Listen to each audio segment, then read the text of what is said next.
And here's a striking story. Birmingham City Council, that's the authority responsible for Britain's second city and the largest local authority in Europe, has declared itself bankrupt. The Labour-run council issued what's called a Section 114 notice. It means it can only fund services that it has to provide legally. It's been under pressure since the Supreme Court ruled it had to settle an equal pay claim in 2012. Let's get the thoughts of Preet Gill, the Labour MP for Birmingham Edgbaston. Hello to you, Preet. Hi there. Hi, welcome. To see Birmingham, our second city, a huge authority, going bankrupt, that is worrying for the country as well as for the people of Birmingham. Yes, of course. Look, nobody thought that the largest local authority in Europe would be facing such a crisis, especially when, as you said, it's already had to pay out liabilities for equal pay, £1 billion 11 years ago. At that time, it also had to halve its workforce and therefore stripping back lots of services that the council was now providing. Many of my constituents, whilst they don't have the detail, will want to know what non-essential services are, what it will mean for statutory services. Will any of those be stripped back? And so we are still waiting on the detail as the council works this through. It's one of the big questions. I mean, we don't know yet. We'll wait for the detail because we have to. But what do you reckon will be the impact on the daily work of the authority and its services? Well, look, the local authority is already reaching out to the Department for Levelling Up. It's having to look at its assets. Of course, this is a huge bill. This isn't about taking other kinds of measures. This has got to be something that we talk to government about. And clearly what the government is doing at the moment is allowing Birmingham City Council to look at different ways that it can come up with being able to pay the 800 million of liabilities of equal pay. But let's not forget, this is the council that's had nearly £1 billion stripped from its funding by central government. And that, of course, has had an impact during the pandemic because council services were hugely stretched. And this city council did so much in delivering those services. And so lots of people want to see that the government doesn't see Birmingham go bust. I see the Conservative opposition leader at Birmingham, Robert Alden. He's blaming the council, the Labour council, said it failed to show speed and urgency about this crisis. What do you say to that? Well, look, I don't think it's about pointing fingers right at this moment. There are many councils that will face a 114 notice because, of course, they will face deficits in their budgets and they won't be able to balance their books. There are Conservative councils that have been in this situation. Right now, what we need is clear leadership to find a resolution, to be working with government to make sure that none of our citizens are going to have to pay for any services being stripped back. And so we've got to find a solution to this. I'm keen. This is the biggest landlord in the country, Birmingham City Council. It will have to have a clear look at its assets. That's not good in the short term because, of course, it doesn't support the economy locally or nationally. But these are the current difficulties that it faces, and these are the kind of solutions it's going to look for. I mean, to be fair, Preet, you did just point the finger yourself at the government, so I wanted to put that point back to you from the Conservative side.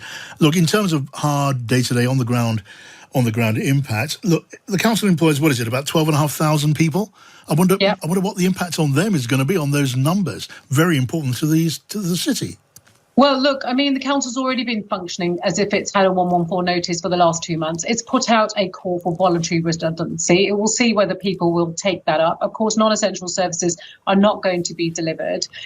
So that we are still waiting for the detail from the council as to what services or what does non-essential actually constitute, so people have that level of detail.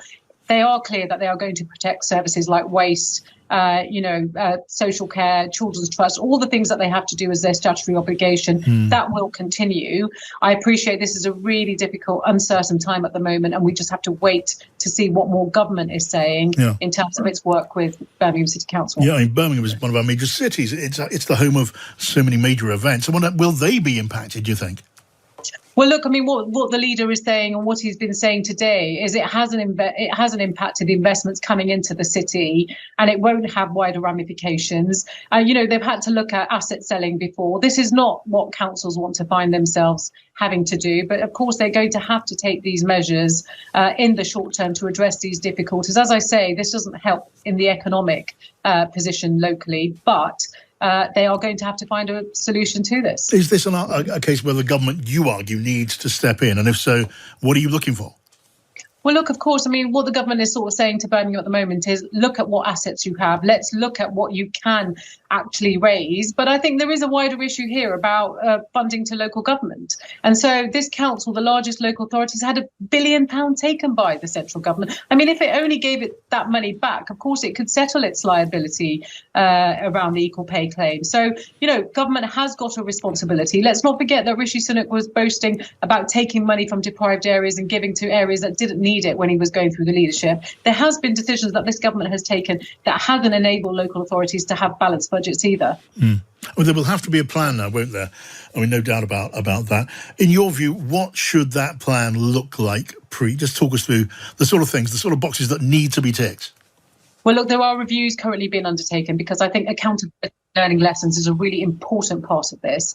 And so those reviews do need to happen, do need to take place. We've got to look at what the final liabilities will actually end up being, because, of course, that is accruing as we speak.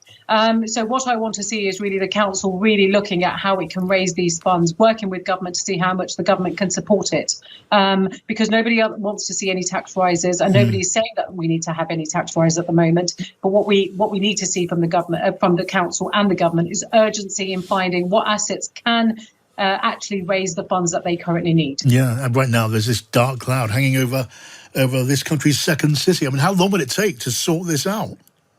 Well, I think what the current, they've got 21 days once you issue a 114 notice where the government has got to be meeting with the chief financial officer. There will be a financial plan being put into place. As I said, there are many reviews being undertaken. A, how we got into this situation. B, what will the liabilities for the future mean? There is a job evaluation scheme that now is being put together to hopefully address this issue once and for all. So there's a number and a range of things that are going. Of course, speed, making sure that we hold the council and the government to account so that there isn't any delay, especially as the winter months come up and there'll be more and more pressures locally. OK, Preet Gill, the Labour MP for Birmingham Edgbaston. Thank you for joining us, Preet.